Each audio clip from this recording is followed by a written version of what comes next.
la rivalité franco-anglaise domine l'histoire de l'Europe occidentale depuis plus de 1000 ans sur terre comme sur mer, depuis Hastings jusqu'au Brexit.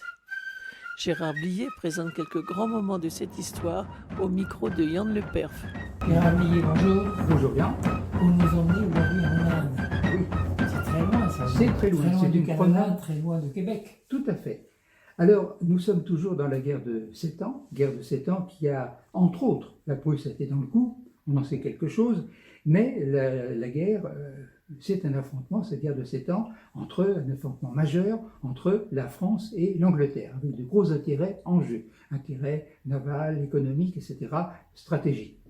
Alors, nous avons vu que en Amérique du Nord, ça se passe mal pour la France, puisque c'est la perte du Québec, autrement dit, c'est la fin du Canada français, évidemment, qui passe sous tutelle anglaise. Ça, c'est pour, évidemment, l'Amérique du Nord. Mais il y a un autre domaine où la France avait très loin de nos frontières, avait beaucoup d'influence, c'est aux Indes, la péninsule de l'Inde, au sud de l'Himalaya, cette immense péninsule, un subcontinent. Alors, il n'y avait pas à cette époque-là des empires français et anglais aux Indes. Bon. C'est-à-dire qu'en apparence, territorialement, il y avait des petits empires, des royautés, etc.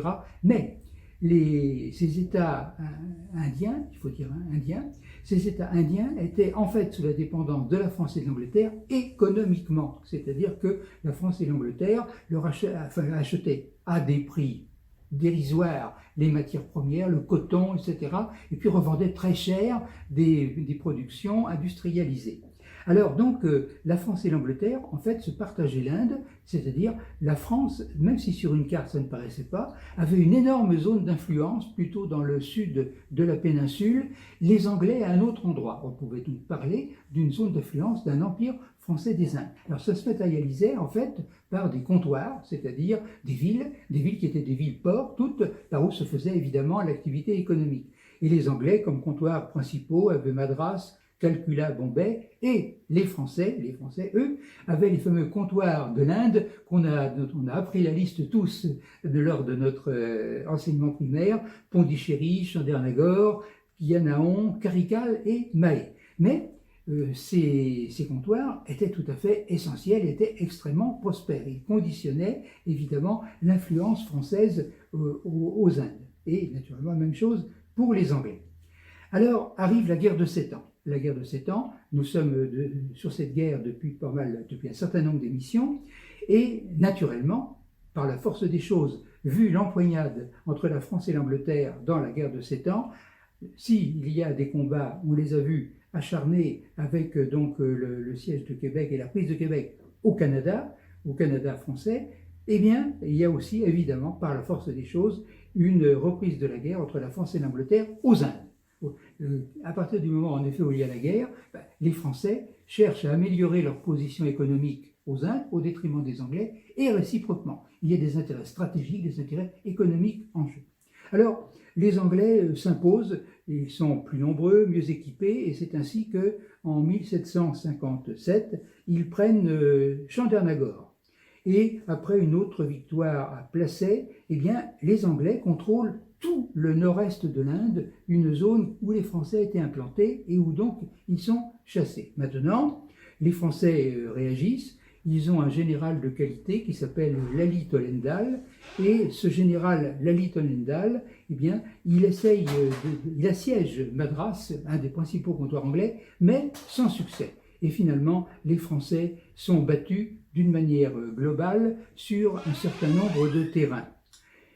En 1760, donc, après 2-3 ans de combat, la France a perdu la plupart de ses comptoirs et elle ne conserve que Pondichéry. Alors, Pondichéry. Oui, mais on ne va pas le garder longtemps, Pondichéry. Alors Pondichéry qui est le comptoir principal. La France conserve Pondichéry. Alors Pondichéry, c'est évidemment un port, mais compte tenu de la tension, en deux mots, la tension avec les Anglais, le port est fortifié et il y a donc une garnison. Les défenseurs de Pondichéry, c'est pas terrible, ils sont 700, commandés donc par Lally Tollendal, qui est incontestablement donc quelqu'un qui va essayer de bien faire les choses. Mais les Anglais qui viennent assiéger Pondichéry, assiègent Pondichéry par la terre et aussi naturellement font un blocus naval. Et c'est ainsi que 15 navires anglais bloquent la place. Et les Anglais disposent pour assiéger, pour prendre d'assaut, pour mener l'assaut et prendre d'assaut Pondichéry, ils disposent tout simplement de 20 000 hommes. Alors 20 000 hommes chez les Anglais, 700 parmi les défenseurs. Le moins qu'on puisse dire, c'est que c'est disproportionné. Et bien malgré ça, le Pondichéry va résister avec héroïsme pendant près d'une année, dans des conditions épouvantables, parce qu'à l'époque, il y avait déjà de l'artillerie, les Anglais ont beaucoup d'artillerie, et la ville est évidemment tout à fait ravagée. Et finalement, avec les honneurs de la guerre, Pondichéry est obligé de capituler. Alors, la capitulation, naturellement, fait plaisir aux Anglais, mais ils trouvent qu'elle a beaucoup trop tardé, et pour se venger, voyez-vous, eh bien, ils ravagent totalement, et ils détruisent complètement une ville que les bombardements, que le siège avait déjà pas mal esquinté. Donc Pondichéry, non seulement est pris par les Anglais, mais est complètement ravagé.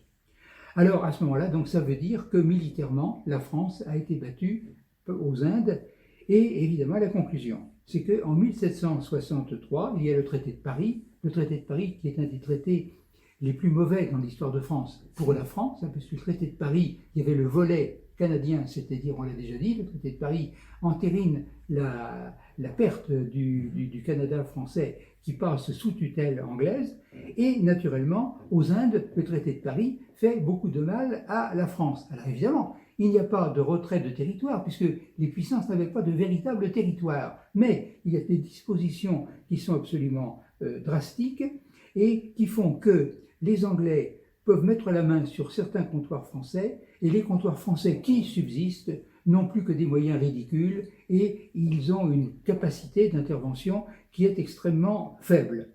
Ce qui veut dire que pour la France, le traité de Paris de 1763, c'est tout simplement la perte de l'Inde. C'est-à-dire, encore une fois, les 5 comptoirs, on les garde, mais il n'y a pas d'arrière-pays. Les Anglais ont tout pris, ils ont une zone d'influence qui englobe l'ancienne zone d'influence française. Alors donc, voyez-vous, c'est un peu l'arbre qui cache la forêt, et les 5 comptoirs, on les garde, mais ces 5 comptoirs, à la limite, ils ne servent plus à grand-chose, puisque les Français ne peuvent plus économiquement faire de leur travail habituel à l'intérieur de la péninsule de l'Inde. Ils n'ont plus rien à vendre. Voilà. Alors donc, c'est incontestablement, voyez-vous, cette guerre de 7 ans, après le désastre au Canada, c'est un nouveau désastre en Inde, puisque la France perd, sauf ces petits comptoirs, mais je vous ai dit que ça devenait maintenant évidemment un peu dérisoire, cette possession, la France perd tout l'ensemble des intérêts, tout l'ensemble des avantages qu'elle avait aux Indes. Alors, on peut se demander quelles sont les causes de cette défaite, pour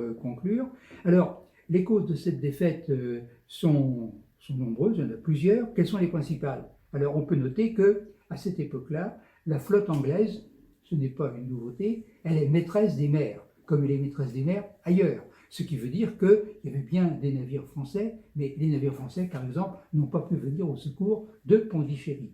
Alors donc, la flotte anglaise est maîtresse des mers, c'est un atout considérable. Et alors, pour les Anglais, voyez-vous, pour l'industrie anglaise naissante, les Indes avaient une telle importance que, militairement, les Anglais ont fait des efforts d'envoi de troupes que les Français n'ont pas fait. Alors, les Français, c'est vrai, ont un peu plus aidé, ils ont cherché un peu plus à aider les leurs en Inde qu'au Canada, par exemple. Mais ça a été tout à fait insuffisant, c'est-à-dire que l'aide anglaise à ces troupes en Inde étant beaucoup plus importante, il y a un déséquilibre, on l'a vu pour le siège de Pondichéry, les effectifs terrestres plus abondants au bénéfice des Anglais. Alors, on peut dire aussi que, sans trop insister, parce qu'on ne peut pas accabler Lally Tollendal, qui a fait ce qu'il pouvait à la tête de ses maigres troupes, mais c'est sûr que dans les dizaines d'années d'avant, aux Indes, le général français Dupleix s'était illustré, et Lally Tollendal n'avait pas la stature d'un Dupleix.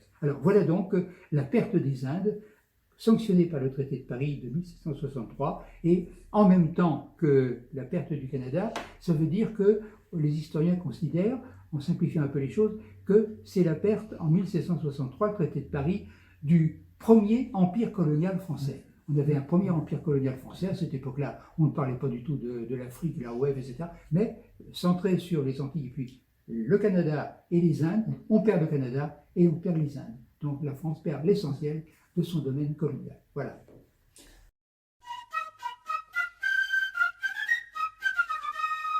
la rivalité franco-anglaise domine l'histoire de l'Europe occidentale depuis plus de 1000 ans sur terre comme sur mer, depuis Hastings jusqu'au Brexit. Gérard Blier présente quelques grands moments de cette histoire au micro de Yann Le Perf.